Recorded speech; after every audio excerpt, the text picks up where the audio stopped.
Hi, this is Sam with Kanen Coffee Espresso Machine. Today we're testing this Quickmill espresso machine, Quickmill Andreja, and the customer was reporting that the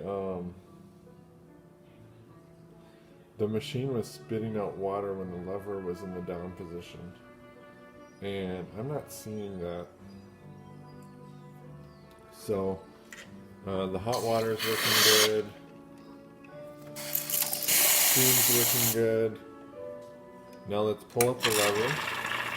Okay, so now there's this spitting here, but that's normal for a heat exchanger machine. Usually you get about 3 to 4 ounces of water where it's hot and kind of spitting like that. And that's the water that was in the heat exchanger. And then it mellows out to be like this, which is a normal flow. Actually the flow looks really great on this machine. So thank you for watching with Kanen Coffee. Please like our videos below. If you'd like to see more videos like this, subscribe to our channel. Thank you.